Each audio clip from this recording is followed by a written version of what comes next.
इतिहास में लिखा है कि महाराज हर्षवर्धन हर साल प्रयाग जाते थे, जबकि उनका बुद्ध के प्रति बड़ा अनुराग था, फिर भी जाते थे और अपना सर्वस्व दान करते थे। देखिए वैराग्य की परिभाषा। हर्षवर्धन और राज्यवर्धन दो भाई थे और उनकी बहन का नाम था राजश्री। राज्यवर्धन बड़े थे लेकिन अपने छोटे भाई हर्षवर्धन को राजा बना दिया और खुद जंगल में तपस्या करने चले गए। पर दोनों भाई अपनी बहन से गहन प्रेम करते। हालांकि वो बाद में विधवा हो गई राजश्री, लेकिन वो राज्य में राजमाता जैसी स्थिति में थी। तो माघ मेले में और कुंभ मेले में वे सर्वस्व दान करके, यहाँ तक कि अपने तन का वस्त्र भी दान कर देते थे और फिर बहन से अपना कपड़ा मांगते थे। राज्यवर्धन और हर्षवर्धन राजा। सोचने की बात, बड़े भाई को राज्य में रुचि नहीं थी। छोटे भाई हर्षवर्धन को कहा कि तुम राज संभालो और बहन को विधवा होने पर उन्हें राजमाता की तरह रखना। पहली बार इतिहास में भाई बहन का इतना अनुराग, इतना प्रेम देखने को मिलता है। राम कथा के अलावा देखने को नहीं मिलता। राम में मिलता है पर राम तो पुराण पुरुष है ना, इतिहास पुरुष नहीं है। हर्षवर्धन का चरित्र तो इतिहास में आता है पर राम का चरित्र इतिहास में नहीं आता। राम का चरित्र पुराण कथाओं में आता है। राम तो अवतार पुरुष है। राम का संवत्सर हम नहीं निकाल सकते लेकिन हर्षवर्धन का संवत्सर निकाल सकते हैं। तीनों भाई बहन का यह अगाध प्रेम सचमुच अद्भुत है, अभिनंदनीय है और अनुकरणीय भी है। यही वजह है हर्षवर्धन का जो राज्य कौन था, कन्नौज, वहाँ सारी प्रजा सुखी थी। कैसी सुखी थी जानते हैं? वैसे सुख समृद्धि तो सभी जगह रहती है लेकिन वो आती जाती है, पर हर्ष के राज में प्रजा भी चरित्रवान थी। कोई दूषित चरित्र वाला व्यक्ति हर्षवर्धन के राज्य में नहीं था।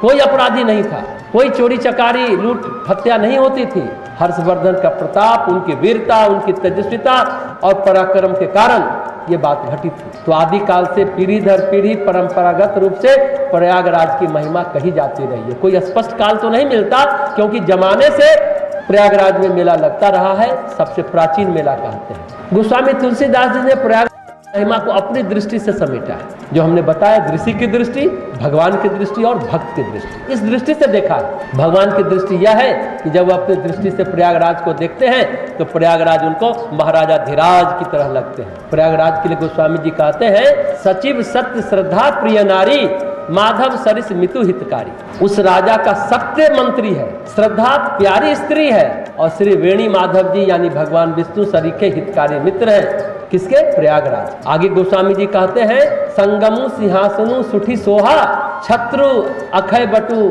मुनि मनु मोहा। गंगा यमुना और सरस्वती का संगम है, उसका अत्यंत सुशोभित सिंहासन है। ये सिंहासन है प्रयागराज का। अक्षय वट छत्र है जो मुनियों के मन को भी मोहित कर लेता है।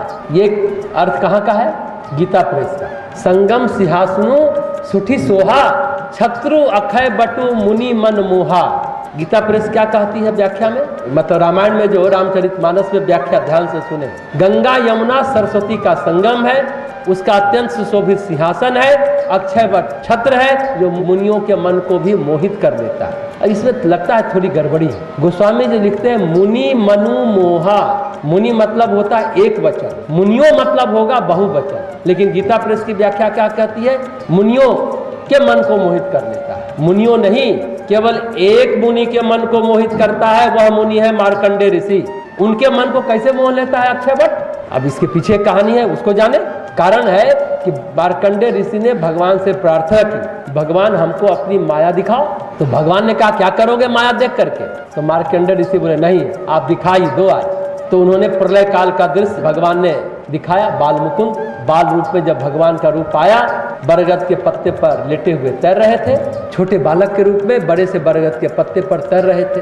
तो प्रलय काल में जो बरगद दिख रहा था वही अक्षयवट। उस बरगद को देख करके मार्कंडेय ऋषि को माया का तत्व समझ में आया और माया में वो भी सम्मोहित हो गए। उस समय तत्काल तो वो भी सम्मोहित हो गए। तो भगवान का रूप कैसा था? जैसे बच्चे लेटे लेटे पैर का अंगूठा अपने मुंह में ले लेते हैं, वही भगवान का बाल रूप दिख रहा था। चरण कमल मुख कमल, ऐसा पुराण पुराणों में वर्णन है चरण कमल मुख कमल में। तो भगवान जब देखते हैं तीर्थराज प्रयाग को, अखिल ब्रह्मांड नायक को तीर्थराज प्रयाग कैसे दिखते हैं? एक मित्र की तरह, एक राजा की तरह दिखते हैं। माधव सरिस मितु हितकारी, नारायण उनके मित्र हैं प्रयागराज के, भगवान विष्णु उनको जीवंत मित्र की तरह दिखते हैं। यह है भगवान की दृष्टि प्रयागराज के बारे में। तीसरी दृष्टि कौन है? भक्त की दृष्टि। भक्त की दृष्टि क्या है?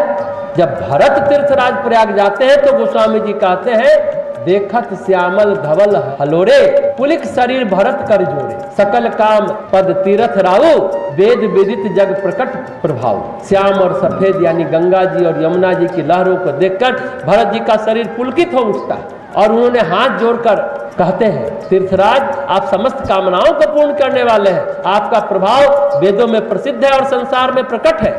ये प्रसंग को हम विस्तार से कहेंगे आज भूमिका में। तुलसीदास जी कह रहे हैं ना, भरत जी क्या कहते हैं? मांगाऊं भीख त्यागी निज धर्मू। भरत कहते हैं वैसे तो मैं क्षत्रिय हूँ, मुझे मांगना अच्छा नहीं लगता, मांगना क्षत्रिय का धर्म नहीं है, पर क्षत्रिय धर्म त्याग कर आपसे भीख मांगता हूँ, मैं आपसे राम भक्ति का वरदान मांगता हूँ। यह भक्त की दृष्टि। तो भक्त तीर्थराज प्रयाग को सब कामनाओं को पूर्ण करने वाला कल्पतरु के रूप में दिख रहा है। भक्त की दृष्टि तीर्थराज प्रयाग कौन है?